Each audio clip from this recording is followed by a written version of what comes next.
Vendredi 3 septembre à la salle Alain Dutoya, dans le cadre d'une conférence-concert, Marc Large est venu présenter ses ouvrages, en particulier le dernier, « Toi, qui que tu sois ». Guillot ayant la charge des intermèdes musicaux et poétiques, dont il s'acquitta avec brio.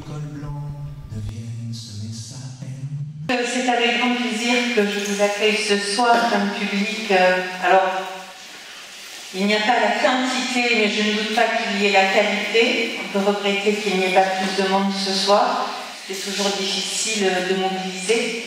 Pour autant, c'est avec grand plaisir et je crois aussi pouvoir dire que nous avons une grande chance d'accueillir ce soir de nouveau Marc Large qui nous fait le grand plaisir et puis l'amitié d'être présent pour nous présenter ses 3 derniers ouvrages. Il sera accompagné ce soir musicalement par son ami, son compère Guillaume, qui se cache, qui peut s'avancer également.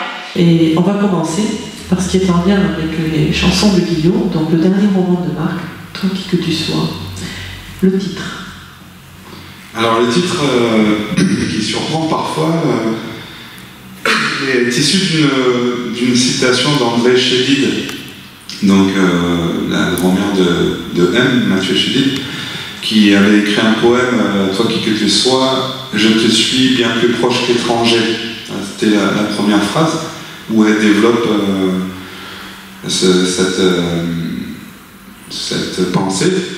Et c'est une phrase qui, à mon sens, résume assez bien le livre. Donc au début, je n'avais pas choisi le titre quand je l'ai écrit. Et après, en y réfléchissant, au tout début, j'étais parti sur le prénom du héros, enfin du personnage central, qui s'appelle Anzar, qui, dans la mythologie touareg, est le nom du dieu de la pluie. Son deuxième prénom, c'est Bilal, aussi référence à l'eau.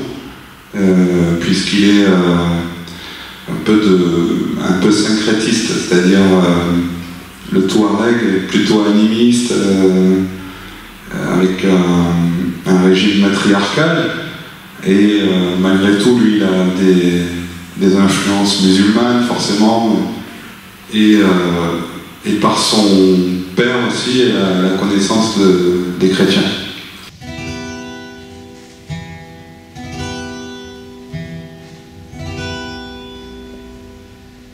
Loin de cet horizon, ma mère nourricière, j'ai laissé derrière. Ici, d'étranges visions, vos totems de fer, aux 1000 lumières.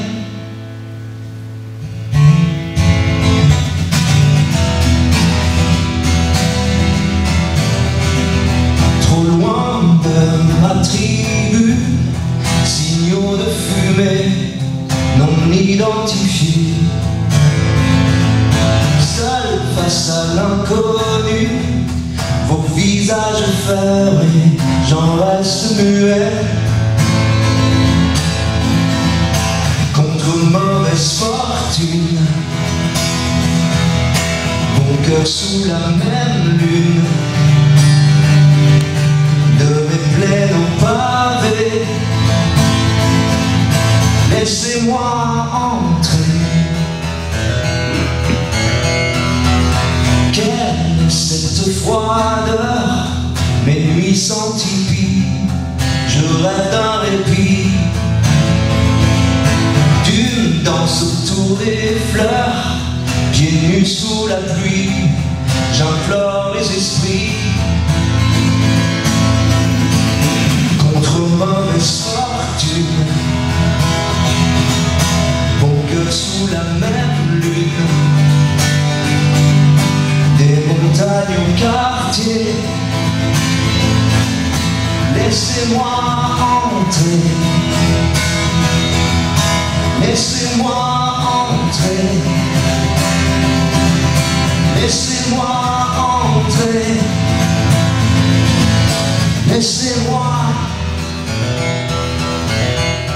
Donc derrière vous, vous avez des images, des photographies de prises par Félix Arnaudin lui-même. Félix Arnaudin, dont on célèbre cette année le centenaire de sa disparition, Il est donc, il a donc disparu au début décembre 1921, il y a très exactement 100 ans, et c'est le grand témoin de la vie pastorale dans les Landes, surtout en Haute-Lande, entre 1850, il est né en 1844, donc 1860 on va dire, et sa disparition en 1921. Et il s'est senti missionné quelque part parce que donc, il avait 16 ans, 13 ans quand Napoléon III promulgue la loi sur la forestation des Landes, et où d'un seul coup on annonce que 1 million d'hectares vont être ensemencés de pins. Et lui il ne supporte pas cette idée parce que voilà, il a grandi dans ce Far West qu'il adore. Il a conscience que certaines espèces vont disparaître, des espèces qui lui sont chères comme le courlis. Et donc il se met en quête de sauvegarder au maximum et de sauver de l'oubli ce qui est chants, proverbes, récits anciens, les légendes, les contes, la langue. Et grâce à la photographie, qu'il apprend, enfin qu'il commence à pratiquer autour de la trentaine, il va faire des milliers de photos pour sauver de l'oubli les Landes. Quoi. À défaut de sauver la Lande, il l'immortalise de cette façon. Tapis tes broussailles, les yeux noirs d'une panthère, Algania sous le pied, tes regrets à la peine, quelques traces de boue qui traînent. Algania dans la plaine, entre tel et celle, tes racines se mêlent au miel.